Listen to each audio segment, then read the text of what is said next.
in with brand new results from several big primaries overnight. Madeline Rivera has that for us this morning. Hi, Maddie. Good morning, Carly and Todd. The results in Indiana were a clear display of President Trump's influence over the GOP. The 5 Republican state Senate incumbents who lost to Trump-backed challengers overnight all opposed the president's push to redraw the state's congressional map. One incumbent survived. Another race has yet to be called. A Republican source says Team Trump operatives put in a lot of money into these races, heavily outraising the incumbents. Pro-Trump groups say it should put other GOP members who don't back the president's redistricting plan on notice. Meantime, in the neighboring state of Ohio, former presidential candidate Vivek Ramaswamy emerged as the Republican nominee for governor. He will face Amy Acton, who ran uncontested in the Democratic primary. People in this state are struggling. They are doing everything right. They're working harder than they ever have, but there is no more breathing room. They're struggling with the cost of everyday life. It is time for a change in Ohio. We will deliver you lower costs, bigger paychecks, and better schools. And my pledge to every person who does not vote for us this November is also lower costs, bigger paychecks, and better schools, and we will protect your right to complain about it. There was a crucial special election in Michigan, too.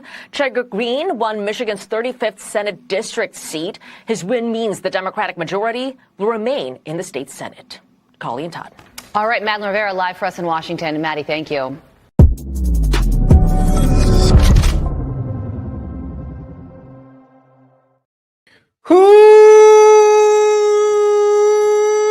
Doggy. I heard MAGA was dead. I thought that's what people thought. That's what everyone was saying for the last 2 months, banging it into my eardrum like a bell, like it did the ding, ding, ding, ding. MAGA's dead. MAGA's dead. Trump has no more political power.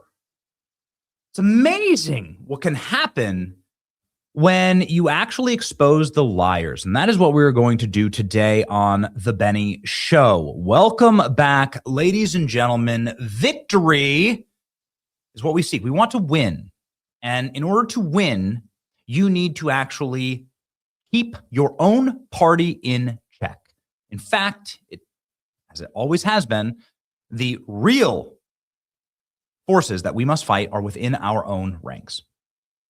It is cucked Republicans who want to be loved by Democrats on both sides, right? On either side. Like, these are the enemies. Republicans who refuse to act the will of the voters, who refuse to carry forward the mandates of their bosses, the owners of this party, which is you and me.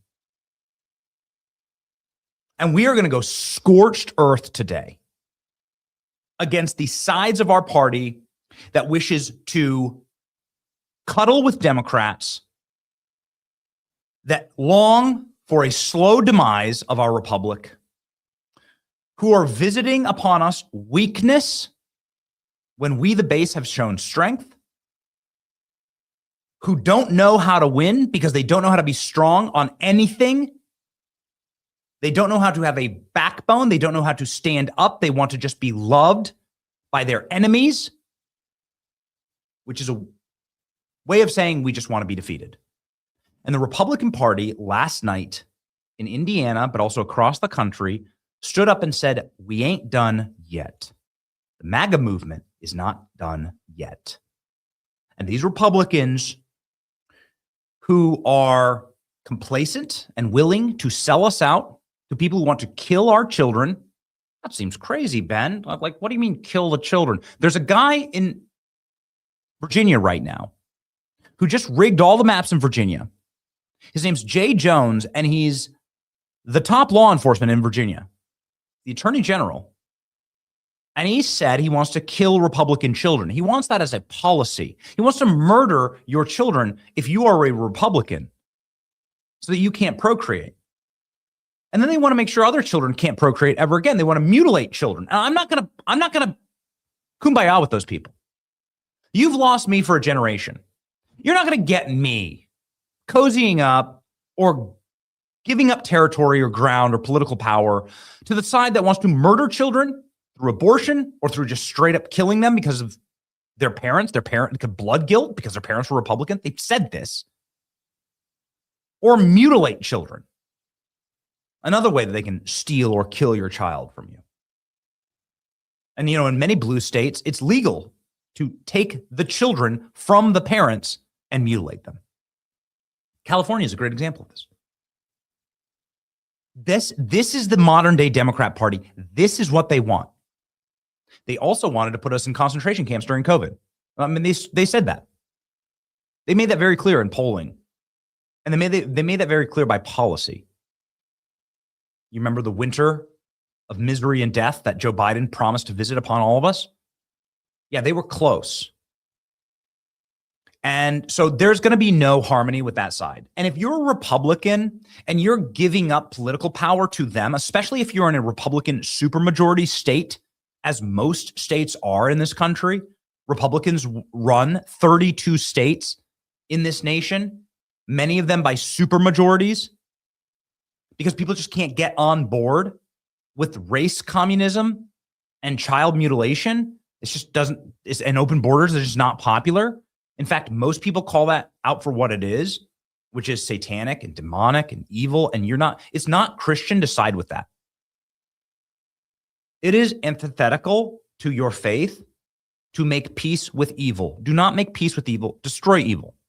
And if the Democrat Party wants to fully embrace evil, remember when they did Transgender Day of Visibility on Easter at the White House? And there were a bunch of, mutants there, like dancing around naked at the White House, like on Easter. That's what was going on. That's what was happening to our country. Remember multiple presidents not even being able to say the name Jesus Christ on Christmas, not even talk about what Christmas is about. That's the side. That's it. And the faster that you realize, as Indiana Republicans realized last night, that it is a battle between not red and blue, not Republican, Democrat. Those are just cheap terms. It's a battle between good and evil, darkness and light. It's a battle that has been raging and waged for millennia and generations. It always includes the same thing, child sacrifice, and a will to power that is greater than evil. And we as Christians know exactly what that is and what must be done to conquer evil. We've done it through millennia, and we can do it again in this country. And it started last night.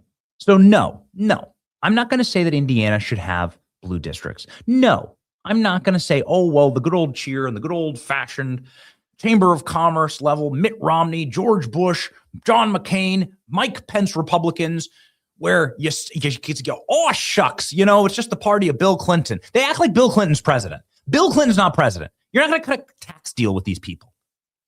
You're not going to work on Medicaid reform with these people. You're not going to win with these people. They're not like the good old-fashioned merriment, chuckles Democrats of the old working class, white working class, union workers. Like they're just a little different shade of America than me. No, they don't want America to exist anymore. They don't want the country to exist. They will, when given the first opportunity, open the floodgates to infinity third worlders, give them infinity federal benefits to come here and infinity change America forever.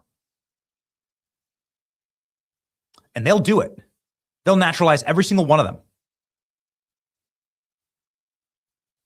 And we must stop that. It is existential to our nation.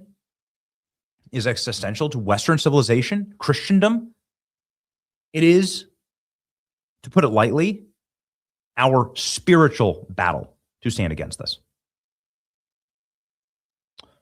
Deuteronomy says, in case you're wondering, like you can say like, oh, Benny, we get the child sacrifice stuff. That's clearly something that, like, you know, we get it. We, you know, shouldn't sacrifice children. We get that. But, like, really, is there anything in the Bible about open borders? I mean, I just heard the Pope the other day talking about how every border should be open, you know, except the Vatican's, but every border should be open. Yes, there is. Go check the Old Testament. And also check the teachings of Christ. But, like, Deuteronomy is a great example of do not allow the foreigner to take over your land. You will become their slave, and he will be your master. These are like some of the earliest commandments. And God understood that the nations and how they are instituted and the leaders of those nations are chosen by God, according to Paul.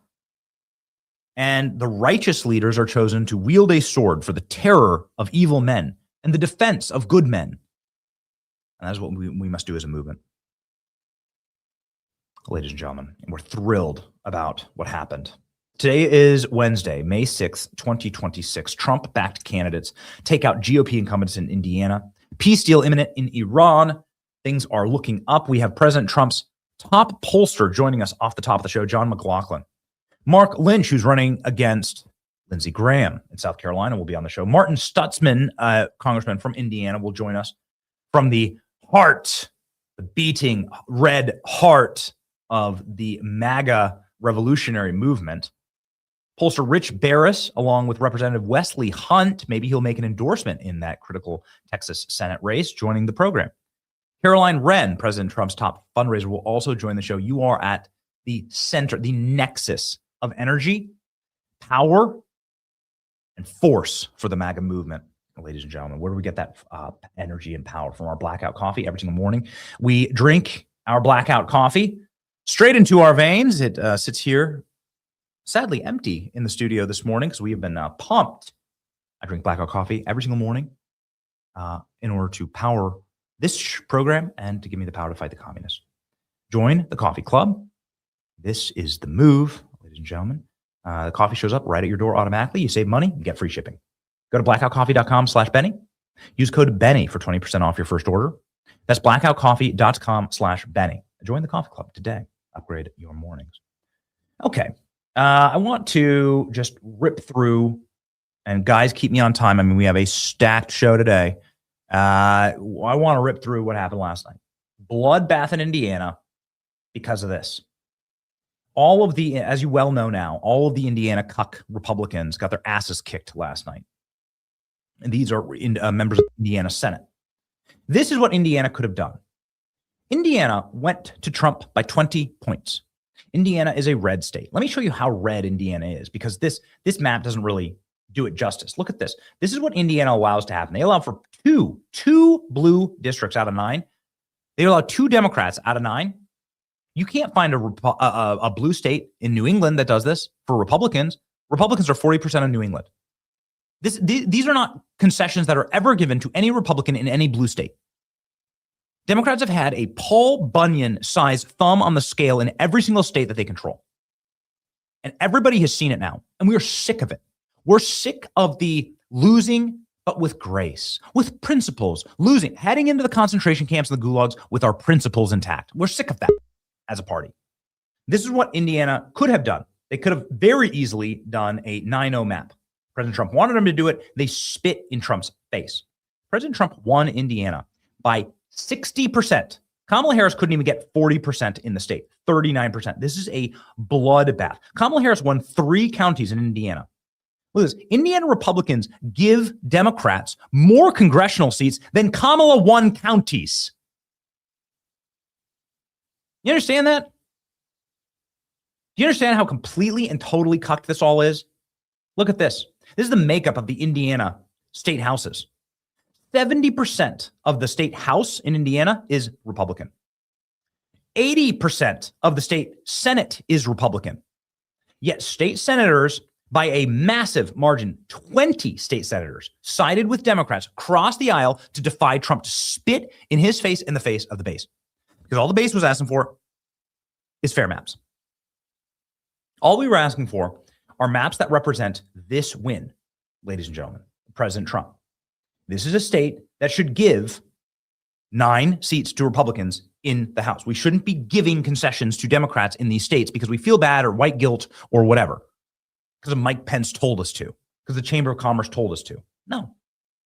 That style of republicanism is over and done with and died and dead. And it's never coming back. That Bush, Cheney, John McCain, like, oh, shucks, I'm just running against Bill Clinton. No, you're not. You're running against something wholly and totally different. So Republicans said, no, we need to do it, and we need to do something now about this. Indiana senators betrayed their base. I mean, again, the House passed a bill in flying colors by an absolute majority, sent it over to the Senate, and the Senate voted 31-19 to defy Trump. In probably one of Trump's actually biggest political losses, frankly, of this term. I think you could really argue this. The Republican senators in Indiana, en masse, decided to spit in the face of their voters. And what happened next? They all lost. Look at the results from last night.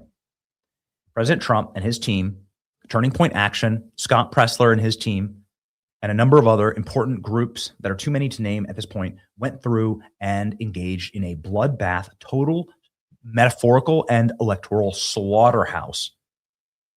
And we haven't seen incumbents in Indiana lose in primaries in like 20 years. We looked it up. It was hard pressed for us to find anything like this happening in Indiana history. Nothing has ever happened like this in Indiana history. Incumbents don't lose in Indiana. Again, as we have demonstrated, Indiana is a super majority Republican state that decided they were better than the will of the people. And so the people decided to send them a message. What is that message? Here's the message, ladies and gentlemen. And then we're heading over. We're going to talk with John McLaughlin, President Trump's personal pollster, on what this all means. Story of the night for Republicans. Redistrict or you won't have a district. Play to win or you're going to lose. We will make you lose. Don't ever betray the base. Bush, Cheney, McCain, Romney party is dead, dead, dead, dead. And it's never, ever, ever coming back. There is no power in Mike Pence. Mike Pence's little think tank is not going to save you. They're not going to save you. The George Bush Foundation is not going to save you. It's over for cucked Republicans who are perfectly satisfied to simply lose, but lose with principles, TM, to the left. And one final little note before we jump over to John McLaughlin, I'm thrilled to talk with today. We now have the true fight on our hands. This was the punishment for not redistricting. Alabama, Louisiana, Tennessee, Mississippi, and potentially South Carolina will be redistricting soon. There are Democrats who all are represented in those states in congressional ghettos that have been drawn using racism and illegal unconstitutional means. The Supreme Court decided that. We must engage in reparations for Republicans in those states and not give way to Democrats, their dark money, their manipulation in the media, Eric Holder crying on camera, Barack Obama crying on camera. We must enact ruthlessly electoral will of our base. And that is the only way to win. The only way to win is not betraying Donald Trump. That's what happened for the last 2 months with so many podcasters. It's so humiliating. If you were listening to those people, turn them off, unsubscribe. I'm telling you. It's so embarrassing. Podcasters who came out advocating to side with Democrats or to campaign with Democrats, or I'm a Democrat. If your podcaster or somebody you listen to said MAGA is dead, called President Trump the Antichrist, switched parties, started campaigning with Democrats, you're listening to the wrong people. That is not the way. Life wouldn't be better with Kamala Harris as president. What an insane thing to say. The way to move forward and to facilitate and to win for our side is not to betray Donald Trump. It is to work with Donald Trump. That is exactly what we have done. Albeit at times when we've disagreed with the administration, whatever, you can handle it like an adult. You can handle it like a professional. How's a professional handle it? I go in and I book an interview with JD Vance, and then we bring you that interview and we ask tough questions. That's how we handle it. And this is how we're going to win. We're going to focus in on these states. And by the way, just in case you're wondering, these states, Trump won by bigger margins than Indiana. So if these states and these state legislatures, I got a message for you. If you think that you were going to weasel your way in and just James Clyburn, he's 85 years old and he's such a pillar of the House and the Congressional Black Caucus, and we can't do anything to poor James Clyburn, the guy who rigged the election for Joe Biden when Joe Biden lost every single primary and James Clyburn came in and saved his ass. No, yeah, you can, and you will. In fact, you will. President Trump won Alabama by 30 points. Donald Trump won Indiana by less than 20. So Alabama, no blue seats for you. Louisiana, Donald Trump won by 22 points. That's way more than Indiana. No blue seats for you. Mississippi, Donald Trump won by 23 points. Yeah, no blue seats for you. Tennessee, Donald Trump won by nearly 30 points. It's like the best one there.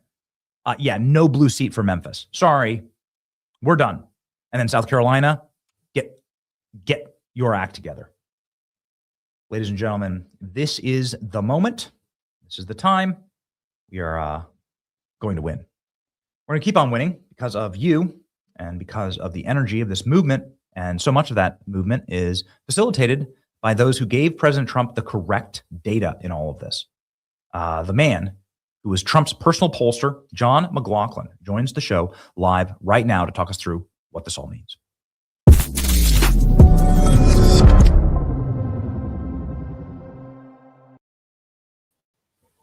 John, welcome to the program. Hello, great to be with you, Benny. Okay, talk me through the election results in Indiana last night. By the way, this is really personal for me because I've worked for the Indiana State Republican Senate majority since 2010. And at the time, out of the 50 state Senate seats, they had 30 seats. And because of the senators themselves, the caucus being on the right side of the issues, there's a really smart political operative, Matt Zaffe, there. We brought it up to 40 out of 50 seats. They have a supermajority. So in 2024, they picked up another seat. We went from 39 to 40. Unheard of kind of control of the state Senate. Bad part was when it was proposed to redistrict, some of these state senators didn't want to do it. And last August, we did a statewide poll for them, said this was going to be really bad because you have a solid Republican base. President Trump has levels of 90% or better approval ratings, favorability ratings among these Republican primary voters in Indiana. He's been very loyal to them. He's cut taxes. He's secured the border. He's fighting crime. He's done everything he was promised to do. We built this working class coalition together. In Indiana, he's been very popular, and they didn't want to go along with this. And by the way, you know, this is not about Republican states. In New York State in 2024, Governor Hochul redistricted. It cost us, I don't just work in Republican Trump states. I work in plenty of blue states and win elections in plenty of blue states. And they went and because we won 11 seats in the 22 election out of New York's 26, Hochul redistricted, and they cost us a seat for Brandon Williams. It cost us New York 3. It cost us New York 4. So Hochul is, and she's talking about doing it again. And she's, so the Democrats are doing this, and the state senators, like in Indiana, this is about us holding the majority so Democrats don't get to raise taxes, that they don't get to open the borders again, that they don't get to weaken our military, that they don't get to allow Iran to have nuclear weapons. I mean, there are basic fundamental issues involved here that are very popular, not just with our base, but also with the majority. I mean, for the point of a lot of these states, Indiana has voter ID, but a lot of these other states, they don't have even voter ID or proof of citizenship. And that's what the Americans want. John, what does it mean that so many Indiana incumbents were historically removed? And by the way, we went back and checked and looked. We can't find another time when anything like this has ever happened. In Indiana, of course, it's a super majority Republican state. Incumbents just don't lose. Right. So this is quite historic. Well, we told, because we are the president's pollster, we told the caucus we could only work for incumbents who had primaries, and Senator Alting, who voted for redistricting, pardon me, who had primaries, who voted for redistricting. We could not work for anyone who voted against redistricting. So those senators that voted against redistricting, I don't know who they used for polling and what the strategies were, but it was bad information that they got. Senator Alting won handily. There's another senator who had a tough challenge, Liz Brown. She's ahead by a little. Those two voted for redistricting. We were able to work for them. The other state senators, once they voted against redistricting, they really voted against their rank and file voters in the primaries. And the results where 5 of them have lost, one's in a very close race. Only one Senator Good has been able to hang on to his seat. So, that, as you said, they were decimated because they voted against the interests of the voters who sent them to Indianapolis to be in the state Senate. And the voters recognized that and they lost. Is Rod Bray going to lose his leadership position in the Senate? I don't know. That's up to the individual members. I know those members will, they decide that. I don't know. I don't poll the caucus members. I poll the voters. What would be your warning, of course, as somebody who is as sophisticated as you are in reading the base and the sentiment of the base, to other states that are about to redistrict? There are some major states, red states, that are even more red than Indiana, that are considering maybe giving a Democrat a seat here or a seat there, and not going full max and pulling like an Indiana. What's your message to them? This is about the voters. It's about the issues. Redistricting is just a process. Ultimately, this is about who's going to control Congress and the Senate ultimately. And Hakeem Jeffries, he's not popular at all. He's 27% favorable. He's 42% unfavorable. As people get to know him as a Brooklyn big government socialist, they don't want him to be the Speaker of the House. Chuck Schumer, he's nationally, our last poll this week, he's 27 favorable, 50 unfavorable. He's less popular than Kamala Harris, and he's going to control the Senate. He's less popular than Joe Biden. And that's who Donald Trump is trying to stop from controlling Washington. Why? Because they don't want to just get rid of the Trump tax cuts. They want to raise your taxes. Every Democrat in the House and Senate last year voted against the Trump tax cuts, which would have raised taxes $1,700 on every individual. They voted for open borders. They voted for they won't let us have voter ID or proof of citizenship in our elections. I mean, ultimately, when you're voting on redistricting, as they just saw in Virginia, they almost stopped the redistricting, although now it's in court because of the wording of the ballot measure. The Democrats were playing fast and loose. But Governor Spanberger, she's raising taxes on everything. And the Virginia citizens who were told she's a moderate, she's not going to do this, she's trying to turn Virginia into a high-tax sanctuary state. So these are the types of people we have to stop. Look at Thomas Massie in Kentucky. Thomas Massie votes repeatedly against the president in Kentucky in that congressional district. He voted against the Trump tax cuts. He voted against no taxes on tips, no taxes on overtime, no taxes on senior citizens with Social Security credits. He voted for a tax increase. He voted against immigration measures. So when you go to Washington as a Republican, our voters think, or when you go to Indianapolis or whatever state capital, our voters think you share their agenda. It's the issues that matter. I mean, we want crime to go down. We want the military to be strong. We want elections to be honest. We want the economy to grow again to get out of the Biden-Harris inflation. And that's why you were sent there. And all of a sudden you decide to vote against your base, you're going to pay a big price. President Trump's our leader, but it's really about the issues that these voters care about.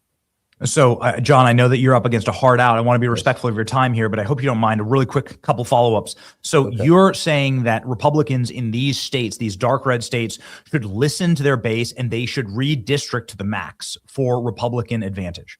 Right, because if we don't, the Democrats are going to get control. And if they get control of the House and the Senate, we'll pay a big price.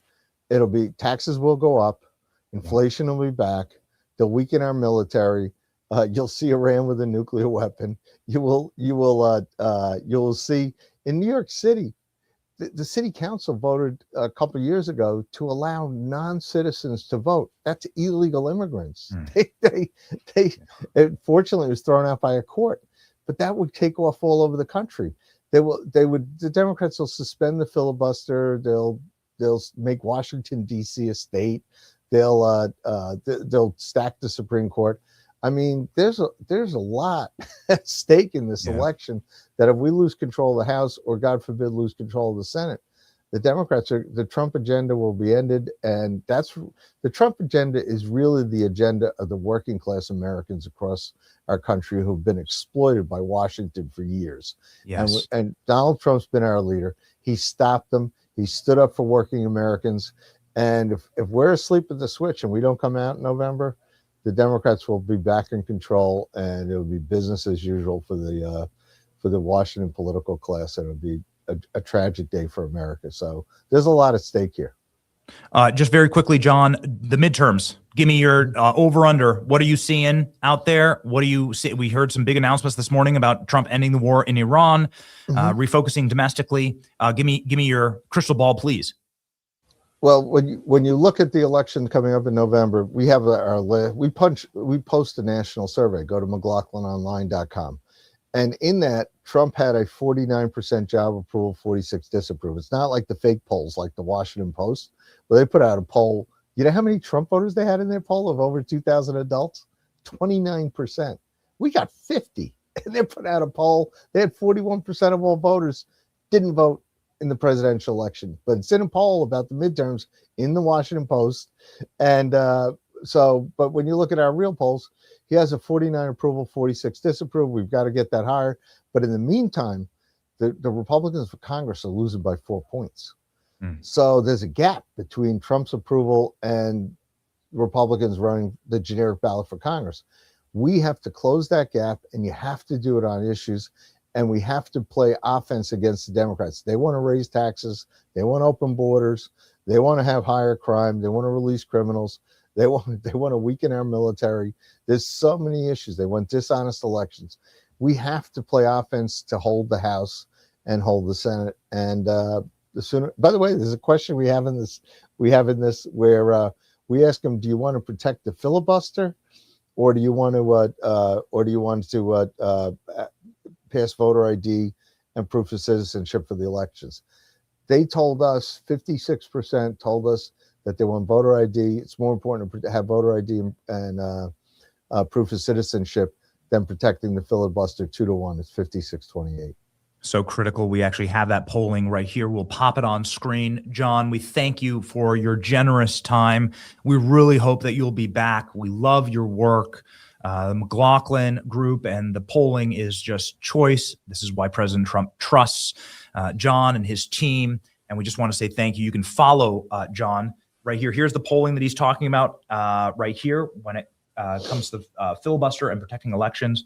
And then you can follow John right here on his X account to get all of the updates. There he is with the president, the legendary John McLaughlin. Ladies and gentlemen. That's my brother Jim, who's my partner in the firm too. So there you go. There's two of us in the firm, so it's a great family, all right, a legendary family. Thank you so much, John. Godspeed. Thank you, Benny.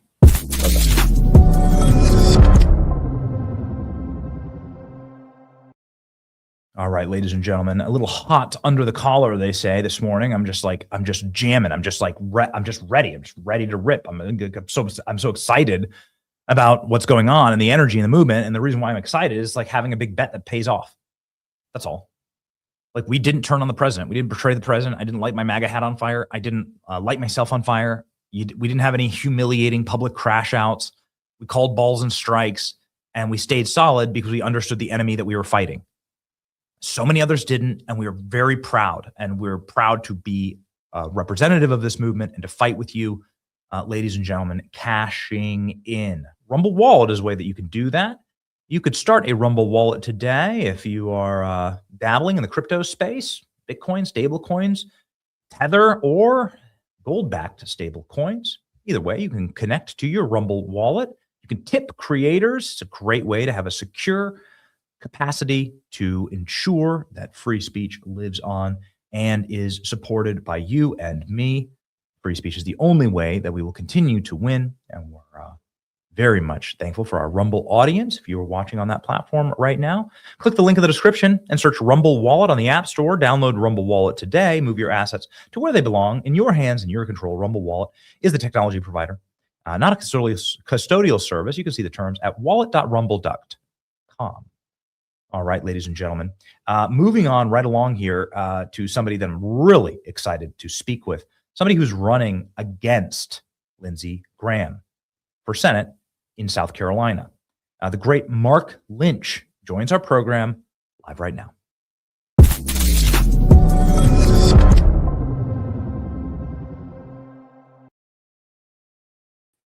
Mark, thank you so much for being on the program. Hey, Benny, thank you. Thank you for having me on today. And a good morning to you. So much happening this morning. I would like to just jump right over to South Carolina and the state legislature passing out of committee just moments ago a decision that they might be able to redistrict in your fine state. We love South Carolina. We were there for the primaries. It's a beautiful state. It's constantly fighting with my home state of Iowa, for first in the nation status, but wonderful people in both states.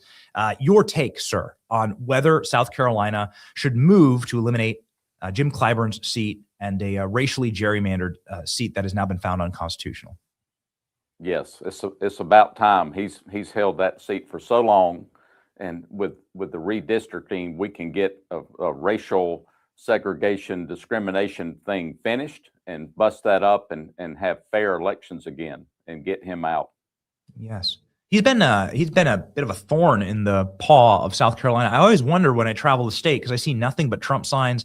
I see nothing but Trump flags, coast to coast in South Carolina, right? And I'm like, how does Jim Clyburn represent this place? Yeah, it's horrible. When we look at his Freedom Index score, how does he vote constitutionally? It's like 20%, 0. It's horrible.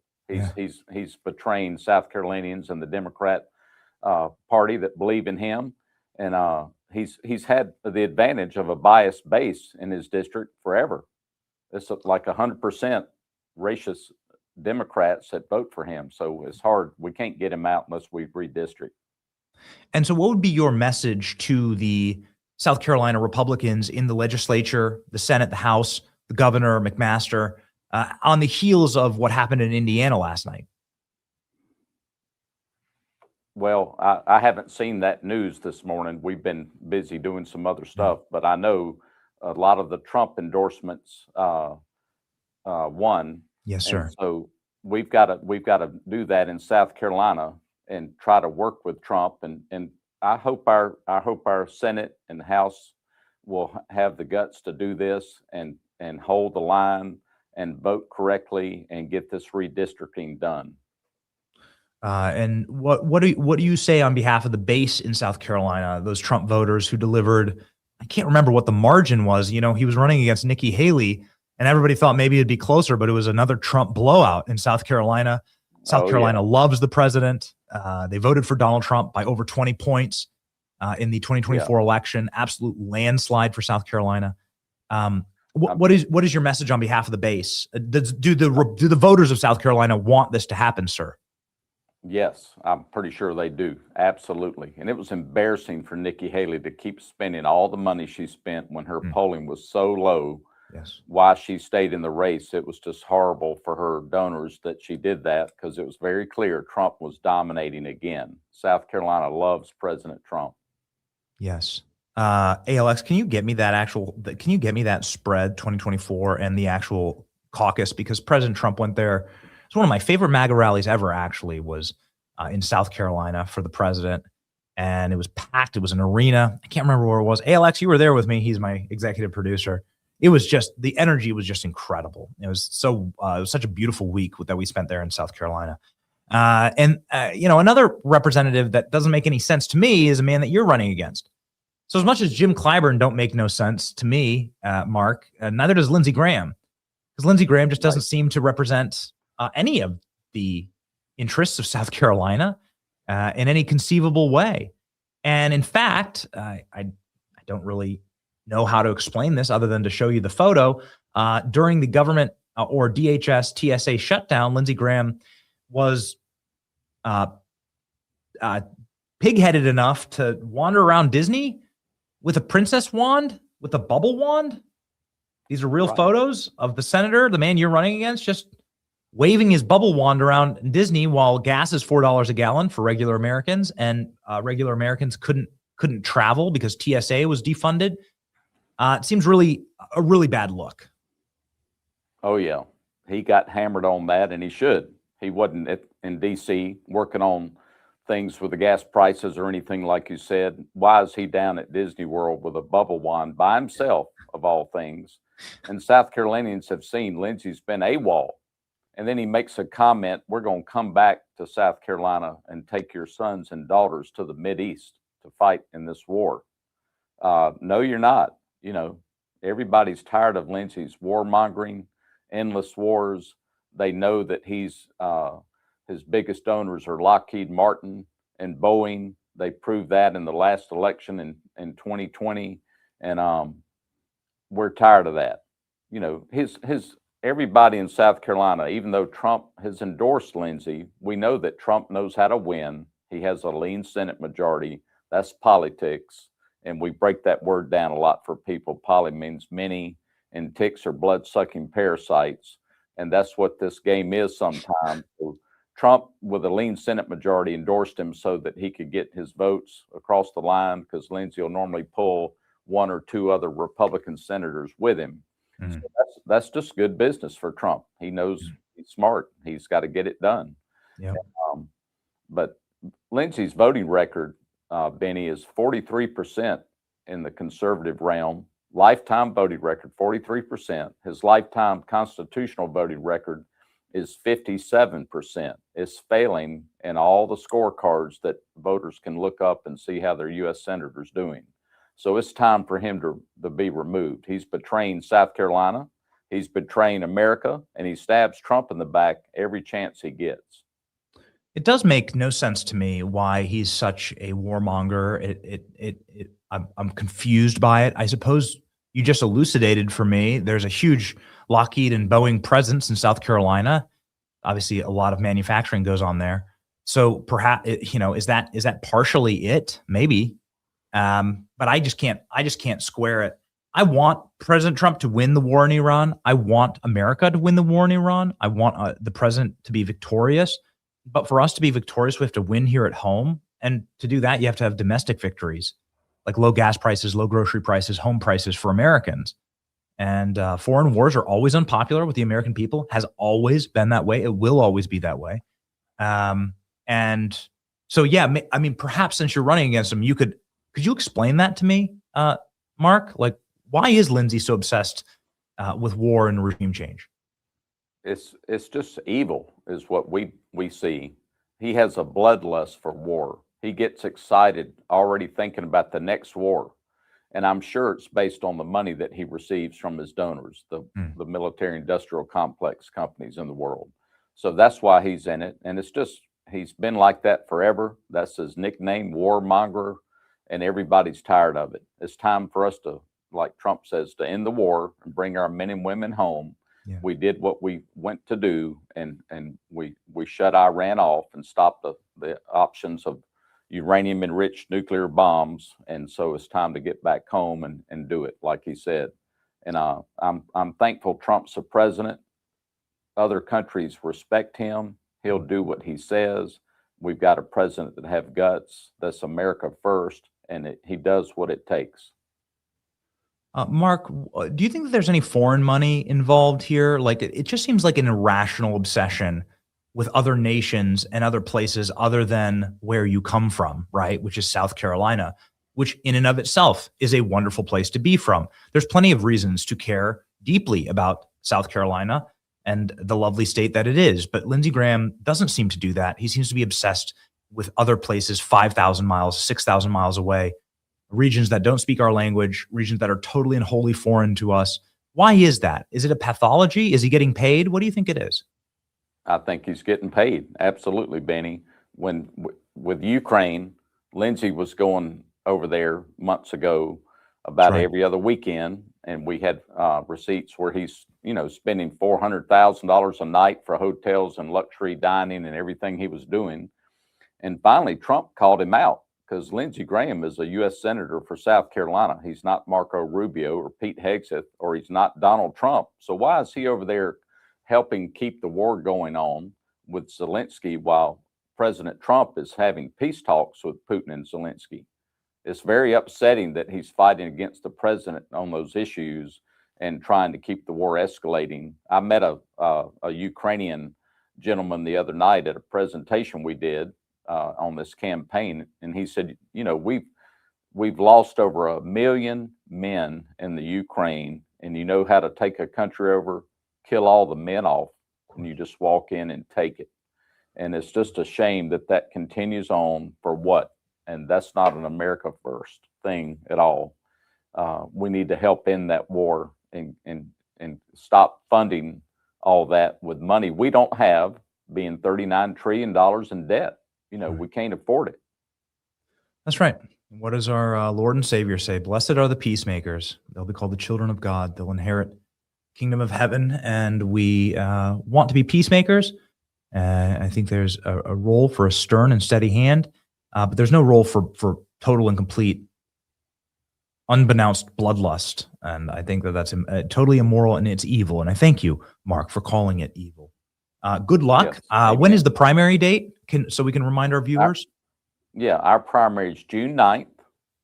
And so we need to get everybody out to vote. And we have a great opportunity this time. People are in South Carolina, even with Trump's endorsement of Lindsey, all know they respect Trump, but that endorsement won't save Lindsey this time. That's the pulse across America and in our great state of South Carolina. So we have a chance to replace him and get a true conservative Republican, a godly patriot.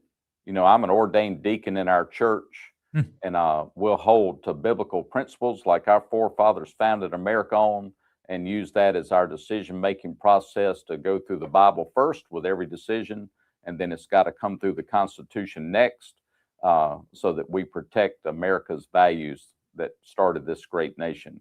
And so we have an opportunity on our 250th birthday to replace a traitor. And I say that because, an article came out with Breitbart about 4 weeks ago talking about Lindsey being over USAID, that Trump finally closed that organization down last year. But they had funneled over $122 million to NGOs working directly with Hamas and Al-Qaeda, enemies of this nation. And so that's not who we need in our U.S. Senate that's helping the enemies of our country. Mark, I just want to say thank you. Godspeed. Didn't know that you were a deacon. We need more men of faith to be serving in office, and continue spreading the light. Godspeed to you, sir, in your race. If you are listening or watching from South Carolina, go and support Mark. And here's his Dump Lindsey. Here's his Dump Lindsey website right here. You can go to it. What is the URL here? It's dumplindsey.co. Is that right? There it is. Yes. Yep. Okay. And our campaign website is lynchforsenate.com. Godspeed, Mark. Thank you. Thank you, Benny. Have a great day. All right.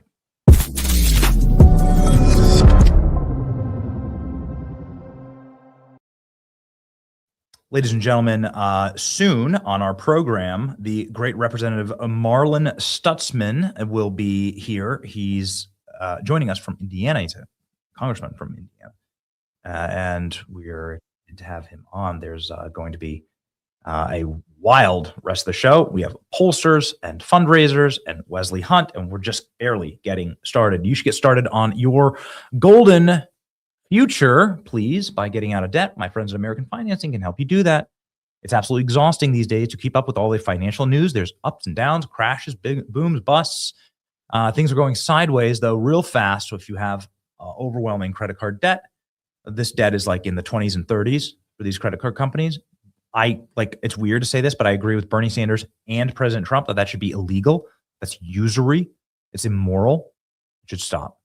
The best way to stop it is to get out of that debt. Call my friends at American Financing today. Start today, and you could delay mortgage payments. You could put money in your back pocket, and you can get financial freedom. American Financing is America's home for home loans. 888-528-1219. Call 888-528-1219.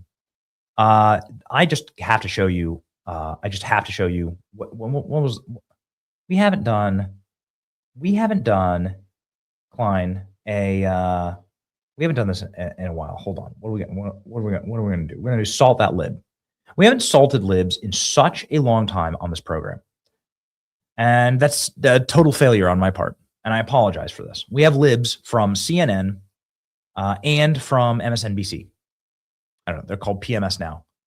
But we have libs from CNN and MSNBC, and these are amazing clips about the dominance of President Trump last night. Now, here's what they wanted to do. They wanted to write Trump's eulogy.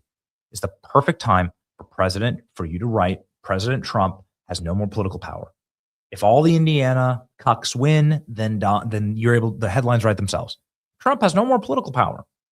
But that's not true. They weren't able to write that. In fact, they were forced down their throats through the choking tears to say, yeah, actually, Trump's stronger than ever. So here we go. Let's do clip A. Salt that lib. Salt shakers in the chat. My apologies. It feels good to be back, baby. Salt shakers in the chat. Salt the libs. Hear CNN crying about last night.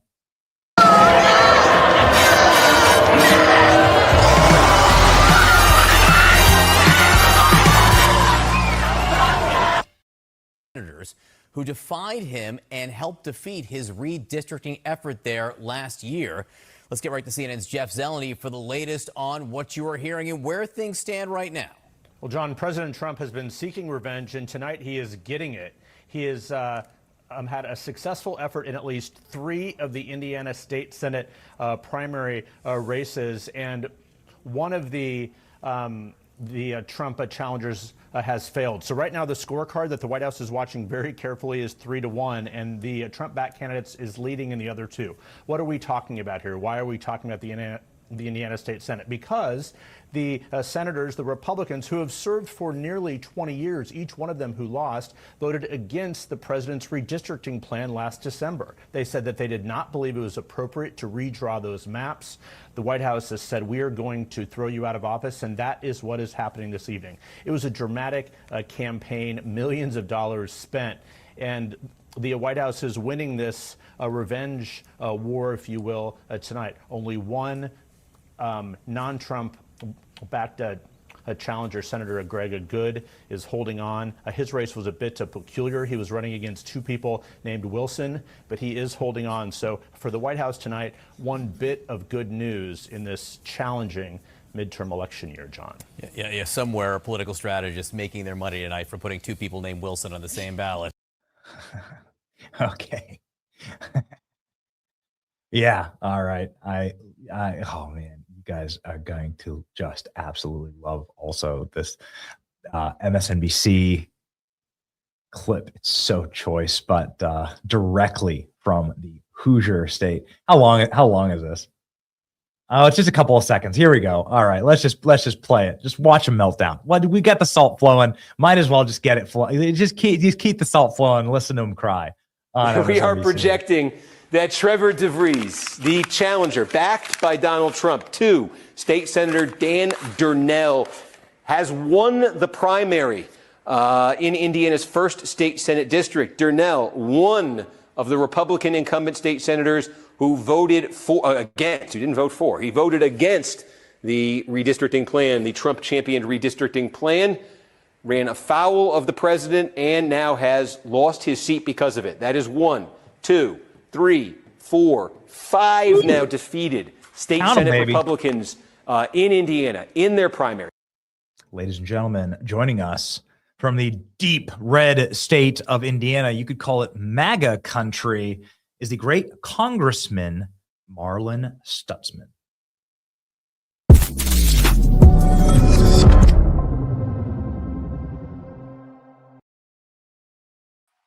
Congressman, this is your permission to pull a Jesse Smollett and to yell, "This is MAGA country." It looks like you're in MAGA country right now. You're welcome. You can just yell it live on the show. Yeah, this is MAGA country. That's what I was saying last night. This is Trump country in Indiana. I mean, it was a good night last night in Indiana. So talk us through, what does this mean for your fine state? You love the state. You represent the state. You've been on our program. Yeah. You're Mr. Indiana, but you're also an ally of the president. You called these people out the last time you were on the show a few months ago. You said they're going to lose, and you were right. Yeah, absolutely. And Benny, this was what was so, kind of frustrating about last night. This didn't have to happen.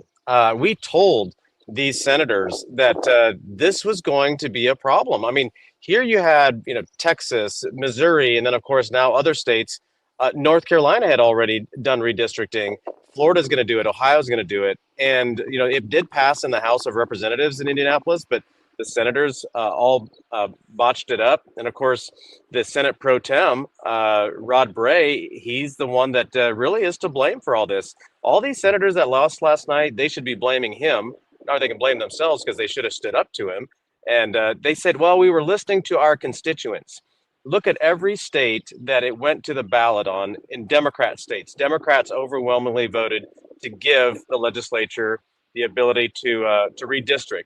They can take all these phone calls in their offices. Well, it's the people that don't want it that call. It's the people that expect them to do what we as a Republican Party should be doing and sticking together. They just expect them to do the right thing. And so I tell you, it shows you how strong President Trump is in Indiana, but it also shows that Republican voters in Indiana want somebody who's going to fight and not just roll over for the Democrat Party. That's exactly right. Trump won Indiana by 20 points. Republicans control 70% of the House, 80% of the Senate in Indiana, and yet you give 2 seats to Democrats for no earthly reason. Kamala Harris didn't even get 40% in the state. She got 38%. Is woefully unpopular. The Democrat Party is totally unpopular. And I think Republicans are just tired of losing quietly or like walking with our principles right into the gulag. Like we're sick of that. And I think that's what lost. Can you maybe expound on that? Like on that kind of like Mike Pence level, like, Mitt Romney, John McCain, George W. Bush, Cheney, Republican Party, and how that's gone. Well, one of the things about Hoosiers, we're very nice people, but what we don't like is when people give us lip service and they say, we're going to do one thing and then they do another thing.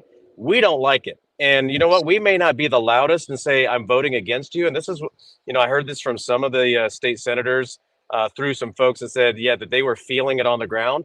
I'm like, and there's a lot of Hoosiers that aren't telling you that they're going to vote against you, because that's not what Hoosiers do. We're nice about it, but we stand our ground, and we want somebody who's going to fight for us.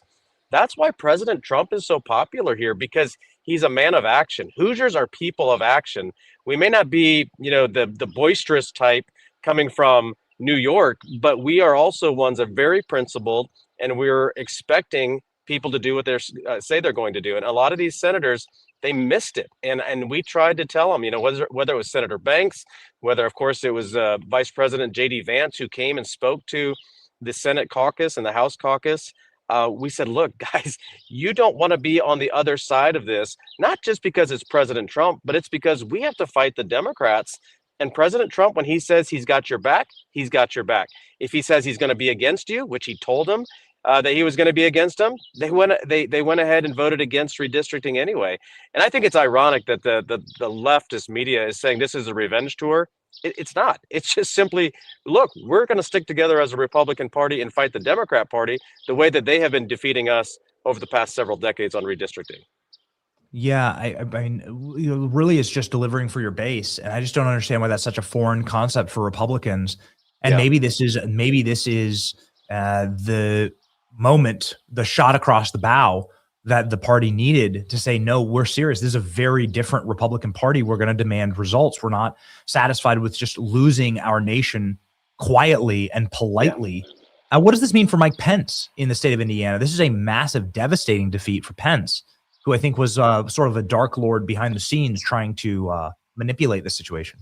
Yeah, and you know what? I mean, I worked with Governor Mitch Daniels and then Governor Mike Pence. I worked with Mike Pence in Congress.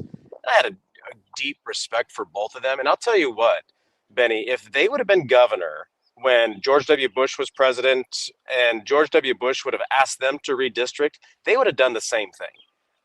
And I think it's a little disingenuous for them now that they're out of office, and because they don't like, whether it's President Trump's personality or whatever it is, for them to work against today's party. I mean, they would have done the same thing if they would have been in office, because we have to stick together as a party to win.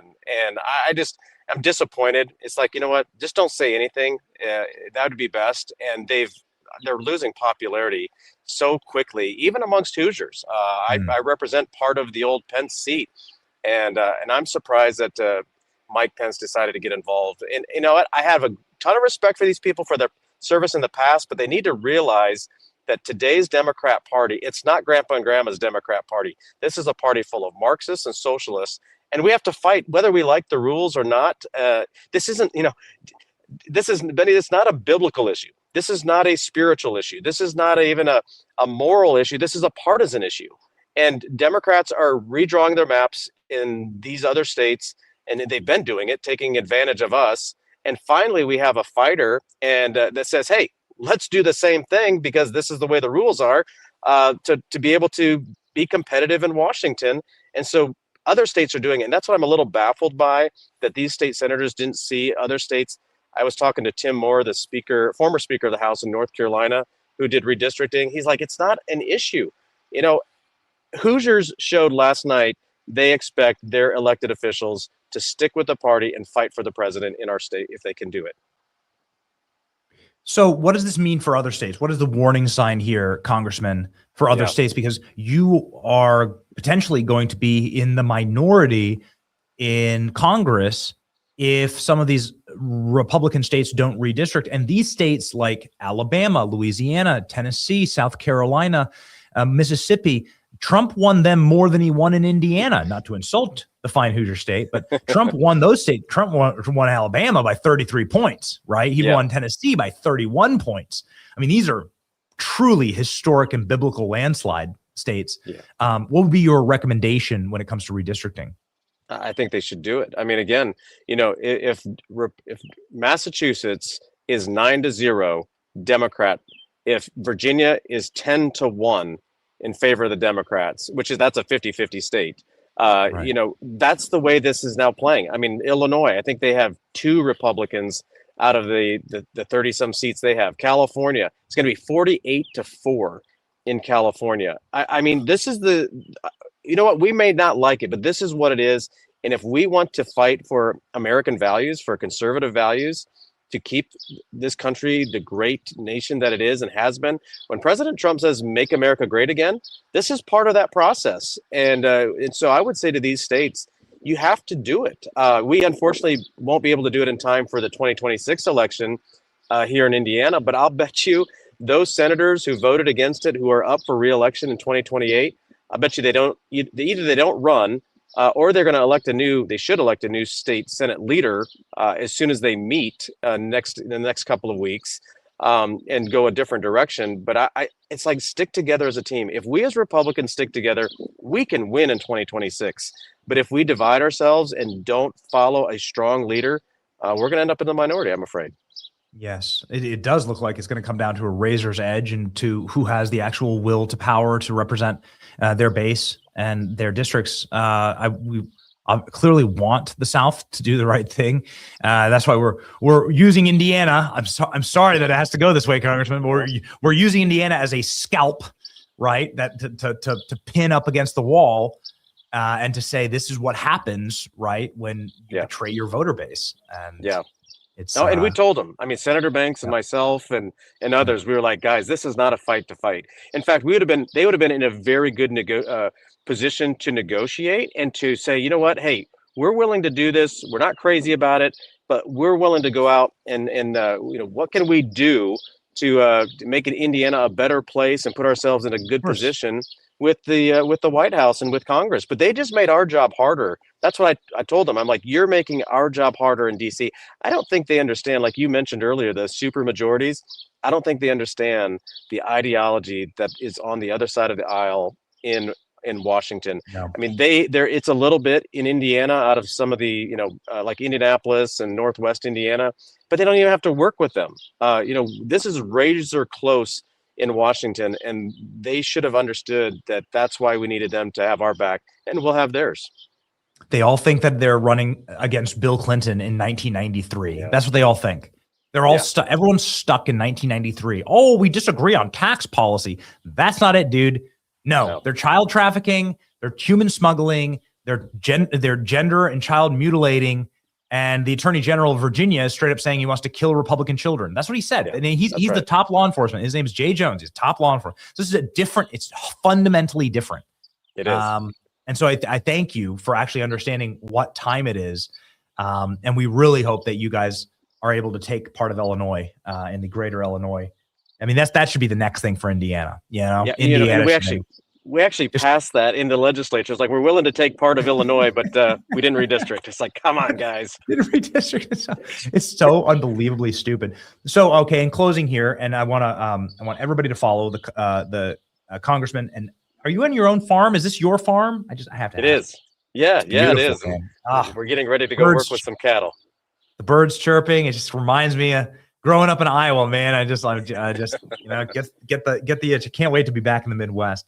So you're telling us that there's no way for Indiana to redistrict before 2026. That ship has totally sailed. Yeah, because we just did our primary and we needed the new maps for the primary, so that way we could have elected candidates in the primary. So it's not going to happen for 2026, but it should be a lesson for all of us here at home, but also in other Republican states. We got to fight. You got to stand strong. And, these are things that we may not have always done, but it's allowable. I mean, the Constitution, if we're going to follow the rules, the Constitution gives us the ability to redraw maps mid-census. And with all the people moving over from Chicago, from Illinois into Indiana, we had every reason to redraw maps. And we're going to my brother in Christ, you're taking the Bears. You're taking the Bears. That's how good things are going for Indiana. Why did the Senate screw this up? This could have been the Indiana century.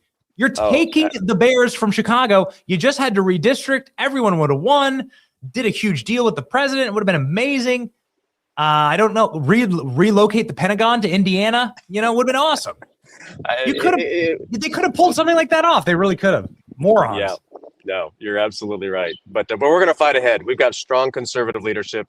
Governor Mike Braun did a tremendous job. That's right. Lieutenant Governor Micah Beckwith. It's a new Republican Party in Indiana, right. And we just have some folks that learned a strong lesson last night, and so we're going to keep fighting forward. We'll be there. The best lessons are the painful ones. They're the ones that stick. So Godspeed. Thank you very much, Congressman. Enjoy that beautiful day on the farm. It sure sounds like one. Thank you. Appreciate the opportunity. Thanks for having me on, Benny. Godspeed, sir. Thank you.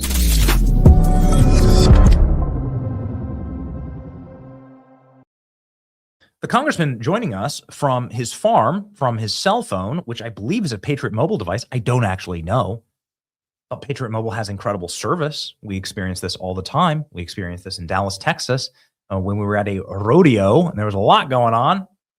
People were cracking skulls, let's just say. And boy, our Patriot Mobile device worked incredibly.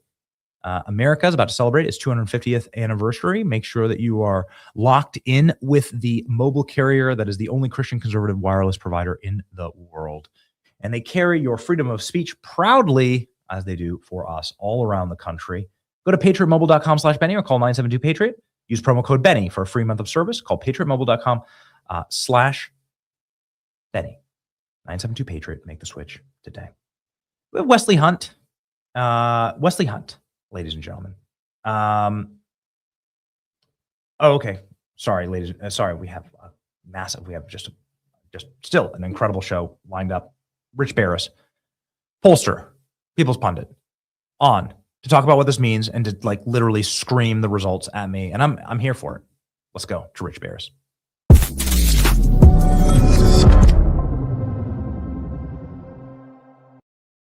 Ladies and gentlemen, the great People's Pundit. How you doing, bro?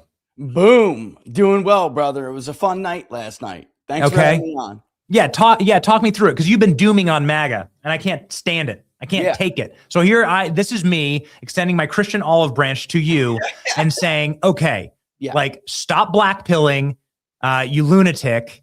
Get back on board and start winning again. Let's go. Give me the data. This is what it's got to take, though. This is what Sure. it's like. There's a fine line between like dooming or blackpilling Sure. and pushing people to a place, because the challenges are so great. Pushing people to a place where they finally understand what it's going to take. And Indiana is good for that message last night.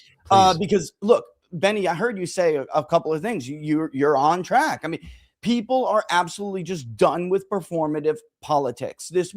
Republicans just came out in Indiana last night. And while the president, there were 8, they gave the president a problem. He targeted 7 specifically. He got a 5-2 record out of that, even though one of them guys is literally separated by like 3 votes. Okay. I mean, it is that close. But we saw other incumbents go down, Benny. Republicans just went out and said, I'm tired of these people. I'm tired of the happy losing. I'm tired of them not understanding what time it is in this country. You're worried about redistricting? They're going to destroy everything. People are going to prison. You're getting 2 new seats, at least in the Senate. They're going to pack the Supreme Court. People are going to jail. If Donald Trump did not win the election in 2024, that man would be sitting in prison right now. And these guys are complaining over redistricting, and they don't want to break rules and norms and this and that. Are you crazy? Look what they did in Virginia, Benny. He did not lose that state by 30 points, and we have basically no seats. So they came out, you saw an SD6. Starkey won. He wasn't even by the president. The president did give him a shout out at the last minute, and that was great. But I mean, the campaign was over. Starkey just won. You have Voight ahead too in SD15. Republicans were just like, you know what? I'm done. You don't get it? You want a message? Let me give you a message. And shameless plug for the ranked #1 book on Amazon Hot New Releases right now, which is me, baby. Burn It Down. That's what they want. They're done with the performative crap. We need an entirely new Republican Party. We will continue to lose until we throw these bums out and burn it down. And what needs to happen. What does it say about Mike Pence? I do want to beat up on Mike Pence a little bit. He's a loser, bro. Yeah.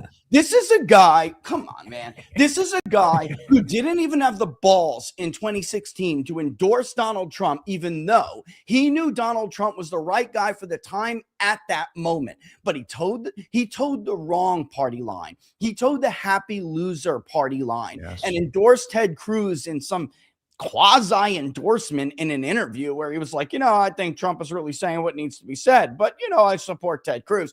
It goes to show you what a little girl he is, what a cowardly little Mary Mike Pence is, and he represents that wing of a dying Republican Party. The first boomers that Mike Pence caters to turn 80 this year, and again, that's what my whole point of my argument is. Donald Trump won with millennial mind changers and first-time Gen X voters coming out of the woodwork, and because he did better with Generation Z. This is insane to have this party cater to the Mike Pences when the voters don't want them. This was a guy who was the governor of their state. By the way, a governor of a state that Barack Obama won in 2008. And Donald Trump comes around, turns the whole map upside down, and wins it by 20 points. And idiots like him, simpletons like him, I think we'll just carry on like business as usual or something. It's nothing significant about this moment in history. The guy loses in 2020, and then gets 91 felony indictments and comes back and stomps Kamala Harris into the ground. Wins the popular vote for the first time in many voters that watch your show, the first time in their lifetime they've ever seen a Republican do that at voting age. George Bush was 22 years ago, Benny. And these guys just pretend like they could just keep going with business as usual. And that's what they tried to do in the Indiana Senate. They said, you know what? Donald Trump, if he loses the midterms, that'll be it for him anyway. He'll be a lame duck. So we're not going to do this for him. We don't even like him particularly anyway. So we're just going to defy him and there won't be any consequences. Well, guess what? There are consequences. And I laughed my ass off last night. I really did, Benny. I had such a blast watching these guys go down. It was the bee's knees for me, brother, because they need to be punished because it's not them who's going to suffer. Yes. And they get to hide. And they get to cower in Indianapolis, right? And so many of these other Republicans, that is the message. Go redistrict before your primary. Kemp, You weenie. You canceled the primary 10 days before the primary for COVID, even though there were tons of early votes cast already. Raffensperger just held the early votes, Benny, and then they counted them when the new primary date came. Everybody could do it right now. This is what needs to be done. Democrats go for the jugular, and Republican voters are done with their party, sucking on their baby milk, bro, and doing nothing while the country gets torn to shreds and ripped out from underneath them. They're over it. Two critical follow-up questions on this. So you're polling the results last night. What does this say for states like Alabama, Louisiana, Mississippi, South Carolina?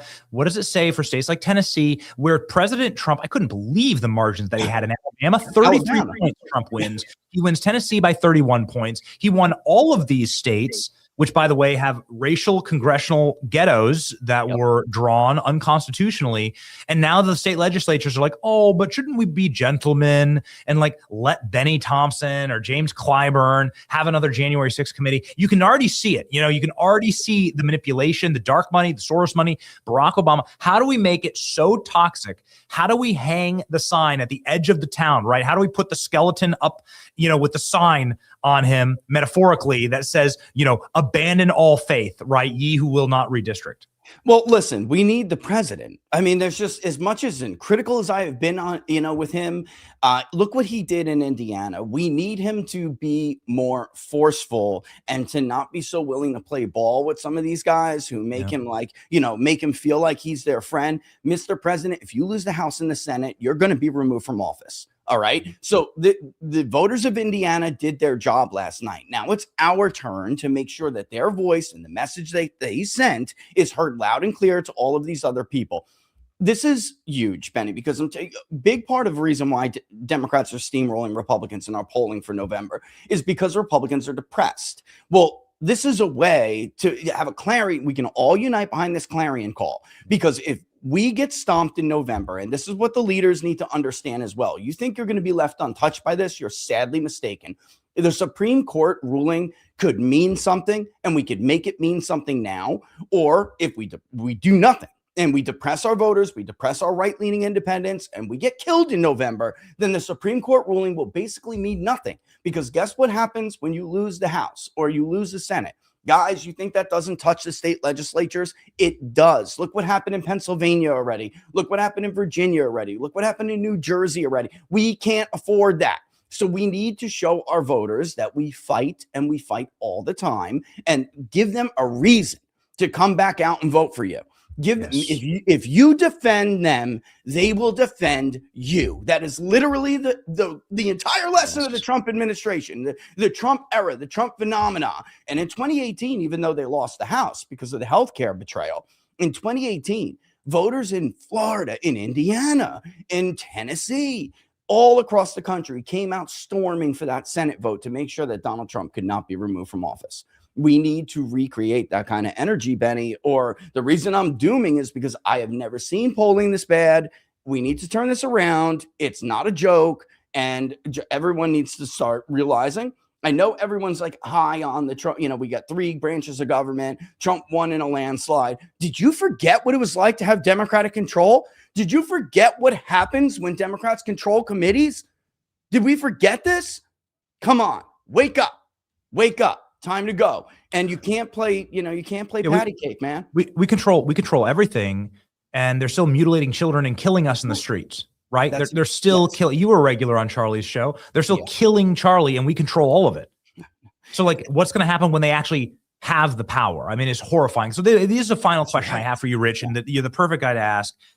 Because you got hot blood just like me, and it's something that I've been banging on about for such a long time. This isn't Bill Clinton. There's this spell that's been cast on the Republican Party, that a generation of Republicans that want to just like lull themselves to sleep and think that you're negotiating with Bill Clinton in 1993, and you could just pass a healthcare bill, right, with him, or you could pass a Medicare or a tax bill. This isn't that. And there's something like, maybe you could just expound on and put a final nail in the coffin of the Bush, Cheney, Romney, McCain, Pence era of the Republican Party that wants to just be patted on the head by the left and be given a doggy treat and put on a leash. Well, they're going to put them on a leash, all right. Listen, As long as we have been tracking MAGA and America First for Republican identification, we have been tracking Democrats as well. Now, we just started tracking it every month, going back maybe 6 months. More than 60% of the Democratic Party, forget about what your legacy media pollsters tell you, more than 6 in 10 Democratic voters identify with some form of socialism. They don't really hold tight to ideology the way they did in the Clinton era. Are you a moderate? Are you a liberal? That 15% of the Democratic Party on a given month call themselves traditional liberals. These are fanatics and they want results. And by the way, they're going to give them to, they will give them these results. And when those results will hurt you. Again, I think a lot of these older guys, it's a generational thing, Benny. These older guys are used to having, your friends across the aisle. Well, your friends put your friends in jail now. That's what happens to your friends. Your friends sick the IRS and financially bankrupt people. Your friends get all of their attorney general and district attorney friends and all around the country to indict your friends across the aisle. These people play for keeps. They go for the jugular. That time is over. We're not in the era of ideology anymore. Again, they are done with performative politics. The Democratic voter has been for a while. They demand action. They get it. Republicans are simply asking them to do the same. It's not unfair, Benny. It's not. This is and Congressman Stutzman just said it, or State Representative Stutzman just said it. This is within the rules. We're not asking you to go outside the rules here. We're asking you to fight fire with fire. Rise to the occasion. You've been riding high on the achievements of prior generations for decades. Step up or get out and let someone else fill your shoes who have the balls to do it. That's it, man. Play to win or go home. That's the new rules in the Republican Party. Take your file at the FBI of you doing whatever you were not supposed to be doing in that hotel room with that 16-year-old and go the hell home to your wife. That really is, frankly, the only explanation as to why these people would do that. 20 Republicans sided with Democrats to spit in Trump's face. And then that Rob Bray kept having phone calls with Trump, like insulting him, recording them, insulting him. We heard it directly from Trump's team. Like what an asshat that guy was. You'll never see that on the Democratic side, Benny. They'll never. No. Are you kidding me? They'd be drone striked by Obama. All right. Thank you. I thought it was and their kids. That's right. They have no boundaries around kids. Thank you, Rich, very much. Everybody follow People's Pundit. It's going to be a wild couple months. Rich, we hope you'll join us. Thank you. All the best, Benny. Thanks for having me as always. See you, bro.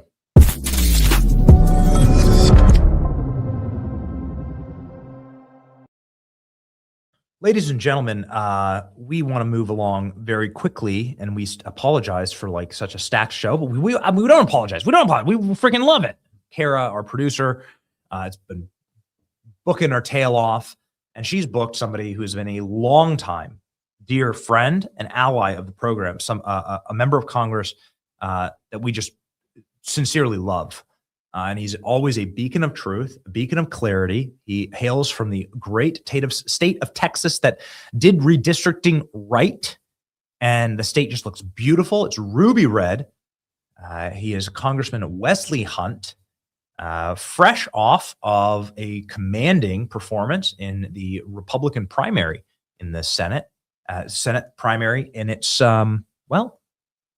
going to be very interesting to speak with the congressman. It's his first time back on the program since, and let's welcome the congressman from Texas live right now.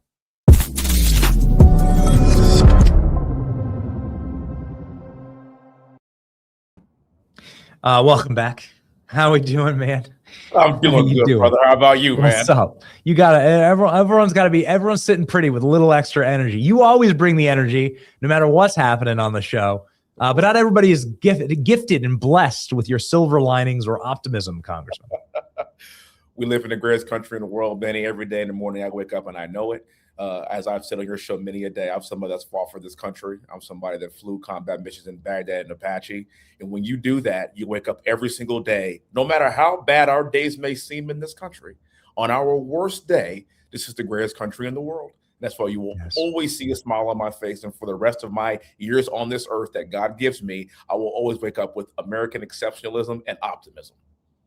So Texas did it right. And Texas redistricted. You've had millions new people move into your state. You had every reason to redistrict. You want to preserve Texas, preserve the culture. Texas did it right. Florida just did it right 48 hours ago. Ron DeSantis signed the new maps here in our state. Totally constitutional, totally legal. Indiana did it wrong.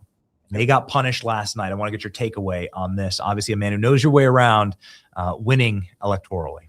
Well, we have a saying down here in Texas, don't mess with Texas, come and take it. These kinds of mantras that we live by here in Texas are why we did this thing right. And what we understand is that President Trump has the Republican primary in the United States on deadbolt lockdown. And if you don't get with it, then guess what? You're done. You are gone. I always talk about Texas and Florida kind of being the leaders of this country. As Texas and Florida goes, that's kind of how the entire country is going to go. So we have to ensure that we keep these states red. Why? Because they're free. We have low state tax. We have no state income taxes. Businesses want to move here. This is a conservative state. And at the end of the day, when people move here, you don't turn this thing into what you are fleeing, which is in California and New York. And that's why Texas and Florida are the two fastest growing states in the entire country. Now, what happened in Indiana really puts a really big smile on my face because it just shows the strength of the MAGA movement. And if you think that President Trump is done, you are now sorely mistaken. And if you're in other states like South Carolina and a few others in Georgia, right now you're like, wait a minute, let me think twice before I go the RINO way. Let me think twice before I write him off and call President Trump a lame duck president, given what we just saw in Indiana. Again, what I love about President Trump is he is going to fight to the very end. And what you brought up earlier in this segment that's so true, brother, is this. If we don't do this now, if we don't redistrict now, if we don't get as many seats that's legally possible now, please know that Democrats are going to do the exact same thing to us. We must strike first. And that's the whole reason why we started this in Texas, legally, of course. That's the whole reason why Florida did the right thing with Governor DeSantis. And that's why people were punished and flogged last night in Indiana for not following suit with what the will of the Republican primary wants. If we operate in their best interest, then they will show up for us in the midterms. And if we don't, and if we're complicit to what we did in the past with the old RINO regime, as we were talking about earlier, the old Bush era regime, then you're going to pay a price. And that's exactly what happened yesterday. Obviously, you're incredibly close with the president. You traveled the country with him. You take the stage with him. And you're really smart when it comes to the base. The base loves you and adores you. And so maybe you could give a warning sign to the states that Trump won by even wider margins than Indiana. I mean, you're talking landslides in Tennessee, Alabama, Mississippi.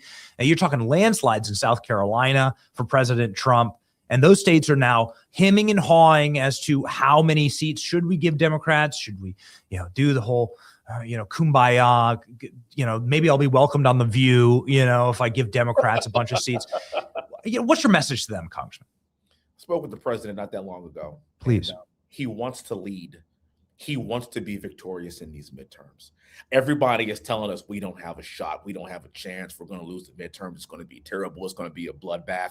And that's just not this guy's mantra. He wants to continue to lead from the front and do everything that we can to ensure that we have free and fair elections, that we defend our court. Because just like you said, if it were up to the left, this guy would be in jail. And yet he was able to come back and rise from the ashes and still become the president yet again. And it's that fighting warrior ethos that we cannot ignore. Look at what just happened in Virginia. You mean to tell me that there's only one district in Virginia that's red now? That's kind of ridiculous. These people, now that they know what they can do, they are going to go for the heart. They're going to stab a dagger in our hearts if we don't follow the lead of the president. And the one thing that I heard in his voice when I was talking to him was this: it's serious. It's our dire straits. And again, the fact that we have President Trump back is the only reason why we still have a nation to continue to be proud of to this day. I can't imagine the disaster this country would be if Kamala Harris were in charge. And if we ignore what this man went through, if we ignore the fact that they raided his home and all the ridiculous indictments and the fact that there have now been 3-4 attempts on his life, I've never seen this much violence toward a president in the history of my life. And yet he still gets up in the morning, puts his pants on, and goes to work for America every single day. And if we do not fight fire with fire, as you so eloquently put it earlier, we're going to be in really big trouble post midterm, and not just that, for the future of this country. And then going into the presidential year, which is going to be extraordinarily consequential for us to win, so we can continue to have the wins that we have seen in President Trump's presidency. So at the end of the day, let's look at the leader that we have. We know who's in charge. There is no auto pen. He proudly signs every single bill publicly. He is the most visible president we have ever seen in the history of this country. He's the most accessible president we have ever seen in the history of this country. And despite the fact that his life is in danger, his family's life is in danger, he still gets up, goes on a White House lawn, and then teaches kids how to do the Trump dance for physical fitness. This guy is a machine. We have got to understand leadership. I'm somebody that understands leadership. This is our guy. We must follow suit, or we're going to lose our country. I love it. I love that. I love that footage from yesterday. Alex, I don't know if we have it loaded up. We do have this map loaded up here of Texas. This is what your fine state looks like. It is an absolute red kingdom there, baby. What is Congress going to be like, Congressman, without the luminaries of Benny Thompson and James Clyburn? I mean, these are just some of the brightest members of Congress. I mean, honestly, these districts, I looked up who represents them. These are really corrupt people. And I think they're corrupt because they know that they were in racially gerrymandered districts, congressional ghettos, I call them. And they know that if anybody ever threatened them, they could just get Eric Holder to sue, right? They'd get Barack Obama to sue. They could just call you racist. And that game's over now. Benny, guess what, brother? Newsflash. It is not 1964 anymore in America. It is not. And while the left doesn't want to admit that people like me exist, that people like John James exist, that people like Byron, the next governor of Florida, exist, that people like Burgess Owens, who is a United States congressman in Utah. And last I checked, I don't think there's very many black people in Utah. Guess what? We have come a long way in this country. And the fact that the four of us represent white majority districts means that we are, as I always say, being judged not by the color of our skin, but by the content of our character. And then what these liberals are trying to do is to keep minority groups and keep black and brown people on the Democrat plantation by saying that the only way you can have anything in this country is if we give it to you, if we draw you a district with all minorities in it, that will ensure that you have a minority in that seat. How about this? I got an idea for you. Be a good candidate, work hard, serve this country. You may not always win, but at least put your name on a ballot and then let the people choose between who they want to see to be their leader in those congressional districts. And you would be surprised that people could really care less about the color of one's skin. Otherwise, people like me wouldn't even exist. It's time to put up our best and brightest, regardless of what your race is. And what we have are a lot of black people, especially on the Democrat side, that are simply there because their entire districts are minorities, and they're proud of that.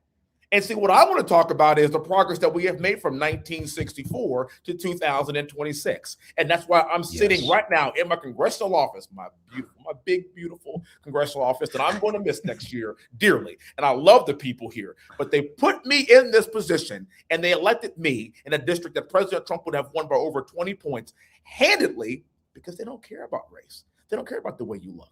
So the fact that we are finally progressing into what America really is today, America is in fact now a meritocracy. That means we are trending in the right direction. And now that means put your best and brightest forward. And then that's how you win elections, not just because they are drawn for black and brown people for a specific race. I think that's utterly ridiculous. Let's move on. That is the definition of progress. So the reason why you're having to hopefully just a short pause in the congressional lineage here is because you ran for Senate. You had a very admirable showing. And I have to ask, are you going to endorse what's going to happen? It looks like it's coming down to the wire. Paxton and Cornyn. Cornyn's got to be shaking in his boots if he even owns a pair after watching Indiana last night. Yeah. First of all, I want to thank the 300,000 people that voted for me. In the Senate run. And even though we didn't win, it's kind of like I told my daughter, she goes, Daddy, are we going to win tonight? I said, honey, we're not going to win tonight. But here's what I want you to see for the last couple of months. I want you to know that your daddy worked hard. He worked every single day, and the Lord has a plan. And as long as you put your best foot forward, good things will always happen to you. So I want to thank those people that did come out and vote for me. And no, we are not done. I will certainly be around if you could hear that in my voice. What I love, though, is this. How many times have we had a congressman rise to the ranks to become a United States Senator in the history of Texas? Basically, it hasn't happened over 40 or 50 years. So now that my name has been on the ballot statewide, now that I'm not going to go anywhere, now that I'm in my early 40s, we have time to continue to build on that. But the reason why I ran was because I wanted to give the people of Texas a choice. And even though they went in a different direction, I will tell you the direction of Indiana, what we just saw last night, I have a sneaking suspicion that over the course of the next few weeks, we're going to see potentially a similar result. The reason why I haven't endorsed in this race either, brother, is because, well, the president hasn't either. And I want to note this. The president has not endorsed in this race. The governor has not endorsed in this race. The lieutenant governor has not endorsed in this race. Ted Cruz, John Cornyn's 20-year colleague, has not endorsed in this race. And the reason why I believe they have not, and the reason why the president has not either, is because he wants the people of Texas to decide. Let the people of Texas decide this whole thing. And the fact that he has stayed out of it really is the reason why I follow his suit. I follow what the president really wants to do. And even in me chatting with him about it, and I will never disclose exactly what we talked about, the reason why this is a very consequential seat is because in the Republican primary, in the Republican runoff, that's pretty right. People don't want to mess with that. We've gotten this far by allowing the people to decide, and I want to do the same. Let them decide. I think we have about 3 weeks until the actual election happens. And at the end of the day, whoever wins, everyone in Texas must back the Republican candidate against a James Tallarico, who is very dangerous. So let's go out, let's win, let the people decide, and then we all get behind the winner. Yes. Please. That's how we win. That's how we keep Texas red. That's how we keep our party strong. And it's guys like Wesley Hunt, great congressman from Texas, who we're very, very proud to call an ally and a friend on this program, who's always spitting bars. And I hope that you'll join us and be our full-time, if you have any free time, full-time Kamala Harris correspondent for the 2028 election, because she's now skyrocketing in the polls. Wouldn't that be something? Oh man, your Kamala Harris impression is just one of the best out there. And so if Saturday Night Live doesn't hire you, we would like to, Congressman. Brother, I'm just unburdened by what has been. It's just a beautiful place to be, you know. Beautiful place. We have of course a X handle for you to subscribe to the Congressman. He has 500. He has 500,000 subscribers. We also have a treat for you, which is the Donald Trump teaching the kids how to do the Trump dance at the White House. The congressman mentioned it, and why not? Here we go. There's Donald Trump. Here we go, and he's teaching the. There it is. Yes, they're all going. There you go. Unbothered. You gotta love him. Truly unbothered. He is truly unburdened by what has been. He truly unburdened. That's right. Godspeed, Congressman. Thank you so much. And God bless you and your beautiful family as well, brother. Keep them safe. Same to you. All right. Thank you, brother.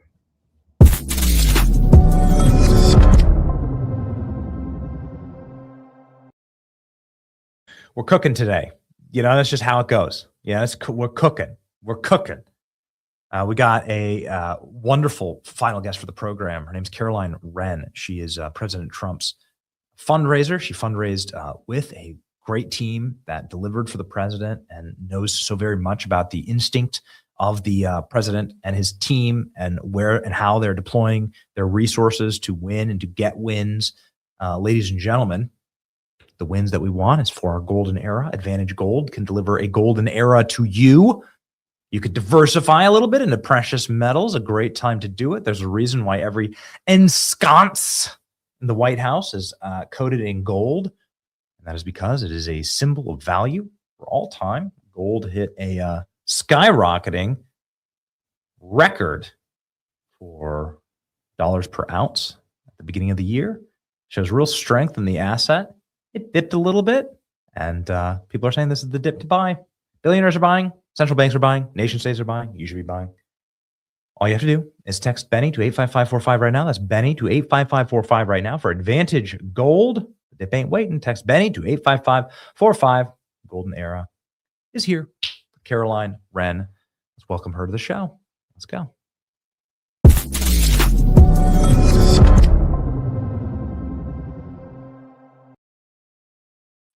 Caroline, welcome to the program. It's an honor to have you. We've known each other for years, and I know you're constantly appearing and fighting on behalf of the president.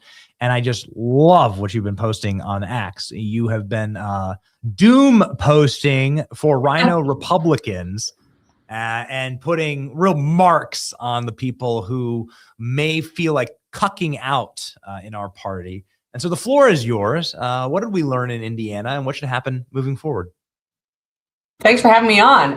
It's an honor also to follow Congressman Wesley Hunt. I'm a big fan of his, but I will say I am disappointed that he has not endorsed in that race. He was a great member of Congress, and he feels so strongly, and I do too, that John Cornyn is horrible, does not deserve a fifth term in the Senate, that he actually left his congressional seat. And so I really think he should step up and endorse Paxton in the way that Congressman Brandon Gill did, Congressman Troy Nehls. This primary is in 13 days. I think it is an incredibly important primary. Ken Paxton, to me, represents everything that is MAGA ascendant and what we do want in the Senate. And so I really, also the way the Cornyn campaign treated Wesley Hunt in that race was awful. They doxed him and his family. They spent millions of dollars lying about the congressman's great record. And so I hope he will change his mind and come off the sidelines on that one. And I certainly hope your viewers in Texas remember this runoff, May 19th. Please go vote for Ken Paxton. I do not want to have to see a Senator John Cornyn for another 6 years. Nobody does. I'm like I know I've told it too many times, but like the weirdest John Cornyn story. It's the RNC convention. You have an entire city in Milwaukee filled with Republicans, the Republicans of the most Republican people in the country. And John Cornyn, I'm like, we're at this restaurant and it's packed with convention attendee. And he's just sitting at the bar alone. And he's just there. He's like a withered old man. Nobody pays attention to him. Nobody recognizes him. Nobody comes up to say hello to him. It was the saddest thing I ever saw. No energy, no gravitas. Right.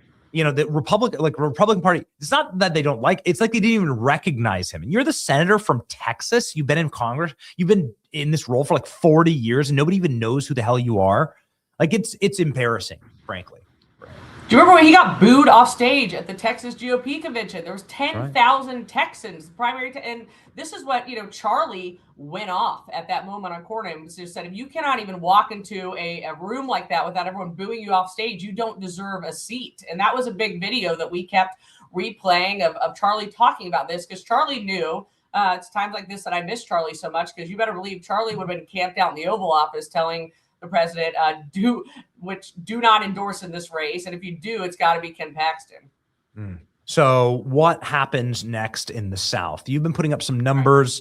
Actually, can we put, since we're going to move off Cornyn, can we put this video up? It's amazing. The video of Cornyn getting booed in Texas. I know we just sent it into the chat. So let's load this sucker up. We're quick here, Caroline. We got you. Very quick.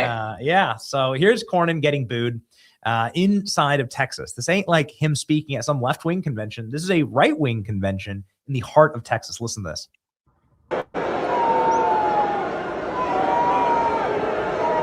Embarrassing. Okay.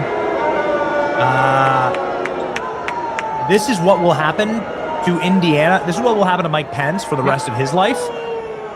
This is the curse of these people. It's a bad curse to be hated by your own side, to be hated by your own people. This will happen to Mike Pence and to every Indiana senator that voted with Democrats to defy President Trump and spit in the face of the base. What is the warning sign here, Caroline, for Republicans in these deep southern states? What do they have to do now to prevent this from happening to them? Warning sign is simple. You have to fight. That is what Donald Trump is for. Fight, fight, fight. And the problem with the GOP establishment is, and always has been, that they are unwilling to fight when the Democrats were absolutely willing to fight. You see that manifesting itself in several ways right now. Let's start with the national GOP in the U.S. Senate. They are unwilling to nuke the filibuster. to get what needs to be passed with Donald Trump's agenda. It is completely unacceptable because everyone knows that when the Democrats, if and when they were to take all three chambers of government, they have told us they will immediately nuke the filibuster and they will pack the Supreme Court. They will make DC and Puerto Rico states, adding 4 permanent Democrat senators. They will legalize 50 million illegal aliens to vote in California and New York and other places. And Republicans are unwilling to do it. And that is where the frustration comes. Now, looking at the redistricting fight, this is something that James Blair, the political operation, Donald Trump have been calling for states to do for 1 year. You have Harmeet Dillon, who was probably put in that civil rights division place at the DOJ, literally just for this purpose, saying, hey guys, these maps are illegal. You need to be ready. The frustrating part is that a lot of these states were not ready for what we all knew was this VRA ruling that was coming. And we all knew the way, if you watch the oral arguments, you knew which way this was going. And so in Indiana, they absolutely should have redistricted. They refused. And so the president said, I'm going to target these state senators and get them out. He did. They had an unbelievable victory. And there were, credit to President Trump's political operation, to credit to Tyler Boyer and the whole team at Turning Point. Club for Growth played a role. Scott Pressler was there. Senator Jim Banks played a big role. But that was a big victory that is sending a shockwave through the South right now as these states look to redistrict or not. So when you go to Louisiana, they have a special session starting on Friday. Governor Landry is still pushing for a 5-1 map. The legislature wants a 6-0 map. I say go big or go home. Why would you do a 5-1 map? 6-0 right now is what we want. Every single seat matters. The map number is 218. Yes. So we have your map. We have your data up right now that you posted this morning, where you're talking through the architecture of how Republicans could absolutely gain 20 seats. What must be done? And also South Carolina. I think that is the huge push right now because we already have, and please correct me if I'm wrong here, but we already have great movement in Louisiana, Alabama, Mississippi, and Tennessee. They've decided that they are going to call special sessions. Is this correct? We do have good movement with Louisiana, Alabama. The problem is that Alabama may go for a 6-1 map versus a 7-0. Louisiana may go for a 5-1 map versus a 6-0. That's 2 seats that we could leave on the table. So that's why we still need to keep the pressure up. Alabama's a little bit different. They are waiting on some legal rulings, and depending upon those, they're in a legislative session right now to decide. But one of the remedies could be if the court says no, they may strike back down to a previous map they proposed in 2023, which would be a 6-1. So it could be outside of their hands, but I really hope that they're able to get to that 7-0 map. South Carolina has been a challenge, which is frustrating. That's a ruby red state. There's no reason to have that district there. It's clearly unconstitutional. Now, President Trump had to end up playing a pretty heavy hand there. There's been some confusion as to if the governor was going to call a special session. The governor's point was, well, they are currently in session. And so today, the House Rules Committee voted 12-2 to amend the signed die agreement to allow for redistricting after the session adjourns next week. So that is really big. I think that they saw what happened in Indiana and realized, oh man, we can't be on the wrong side of this. And so I think we're going to pick up a seat in South Carolina, it looks like. And in Tennessee last night, there was some fighting over the map, but it came out today. It's a big, beautiful map. Congressman Steve Cohen is gone, and we will have 9-0 and a pickup there. This is Steve Cohen. This is the lunatic who brought Kentucky Fried Chicken to one of these. Yep. Am I remembering that? That he threw on the House floor. The whole yeah, dude, what a lunatic that guy. I know ALX. We just posted the map. Let's get that beautiful map of Tennessee up because they just announced it, and we want to give credit where credit is due, and we want to give good support and to say that we're not just here to attack. We're here to defend. We're here to back you up if you do the right things for our side. And if you deliver for Republicans, that's the new map. This is the map that was just announced. Okay. So maybe you could summarize all of this, Caroline, because you're so close to the president, you're so close to his fundraising operations and the base and what the base wants and demands. Why is this base in this moment different than other moments? And my personal take is I think that there's so many Republicans that probably because they've just lost their minds or because they sleep better at night, they think that they're negotiating with Bill Clinton in 1993. They don't understand what time it is. They think it's a different Democrat party. than the actual party that exists, and to stare evil in the face, to actually look at Democrats today and acknowledge that you are sharing a country with open borders Marxists who want to mutilate children and potentially kill your children, if you listen to the Attorney General of Virginia, then that's tough. Like it's blissful to think that it's still Bill Clinton negotiating Medicaid and Medicare. It's not. We're past that. And maybe you can could you elucidate for us this moment? This is a very important moment. I mean, they stole the 2020 election from President Trump. We had 4 years in the wilderness where we were all investigated, called into January 6 committees. There were Russiagate committees. We were financially ruined, raided by the FBI, you name it. And during those 4 years, there was a lot of reflection. I know certainly that I did, but my reflection on it was, we've got to get President Trump back in office. We will have 4 years to right all the wrongs that the Biden administration and the left put us through. And now we are, 18 months into that 4-year term. And there's still so much that I feel like the president needs to and wants to accomplish. We have to help him do it. And there's no more important fight than the House. It is so much harder to get these things done unless we have all 3 branches of government.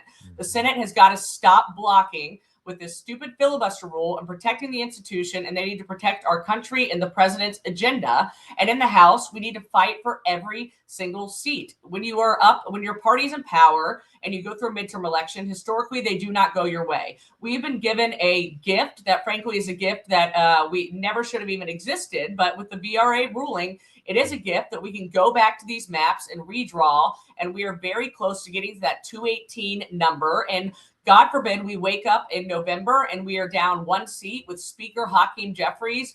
And that is because, Louisiana went for a 5-1 map versus 6-0. So I'm unwilling to leave any stone unturned right now. The base should be as well. We have to go after every single seat that we can grab, because we need to give President Trump 2 more years to get his agenda through and save our country. It is what we've all worked for 10 years to do. It is all happening right now. It's why I'm so passionate about this, and I'm going to continue to light up every single Southern state governor, state senator, state house member who is not willing to fight in this moment, because they put President Trump and his family through so much right now. And so, over the last 4 years, and this is the moment to fight. And so that's why it's an honor to be here with you, Benny. I know that you are in this fight, your audience is in this fight, and we've got to be here for President Trump. We dragged Kay Ivey and we bullied her. And she seems like a sweet little, she's like one of those sweet little ladies just from a different generation. That's like, oh, my hairdresser's a Democrat, right? Like, that's not, grow up, right? Like, live in the real world. And we bullied her into doing this redistricting. And so it can work. It will work. It does work. And it's actually how we've been able to win. And it's too bad that it has to go this way. But tough love is the best love. So Caroline Wren delivers quite a bit of it. On her X account, you should follow Caroline, and you should also stay locked into some of the very important data that she is sharing. She has 50,000 subscribers. She's somebody, again, who backstopped the president and has been at the president's side for more than a decade. Thank you, Caroline, and I hope you're back many times through this midterm fight. Thanks for having me.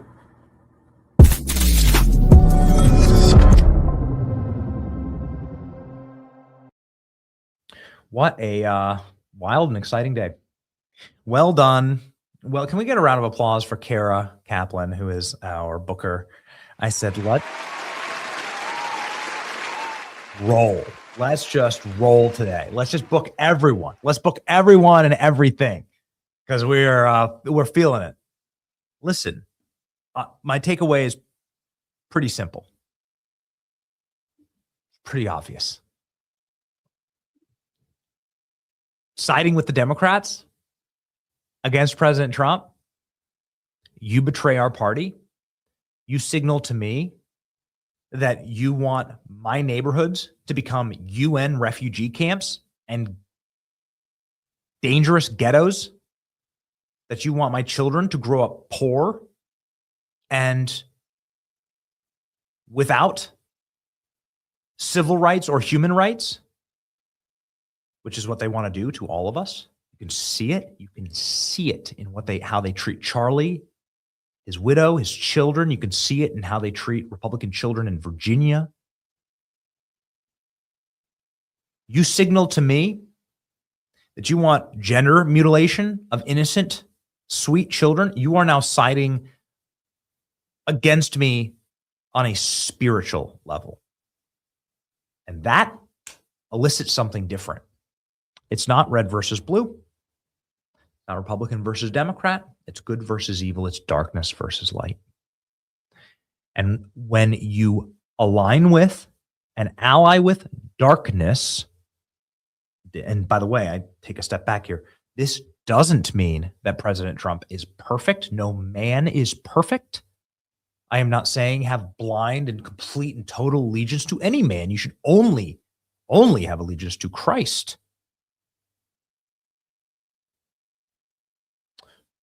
But you can make the judgments that are required in order to deliver justice as best as we can.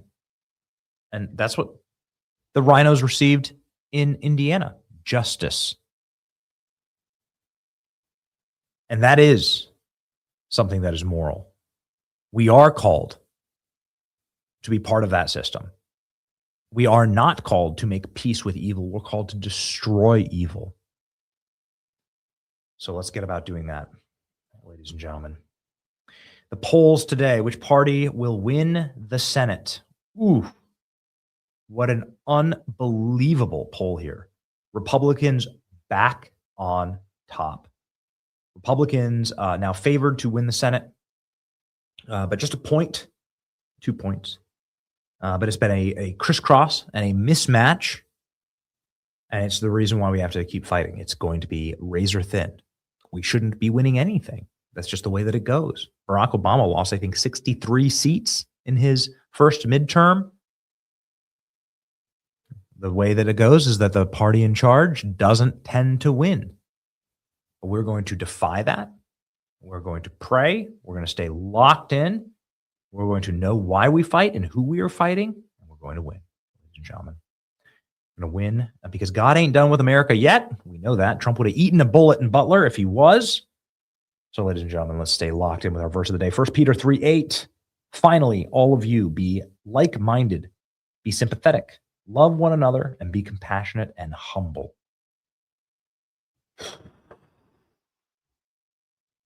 Be like-minded, right? Understand who we're fighting, understand the enemy, understand what evil is, and understand that we're going to win by marching together on to victory. It's your boy Benny. See ya.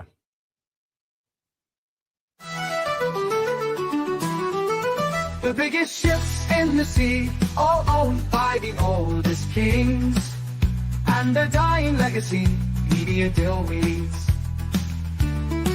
Soon will the Benny Show come to mind. The salt from lives for fun. Be the gold and bring the gun. We sail for number one.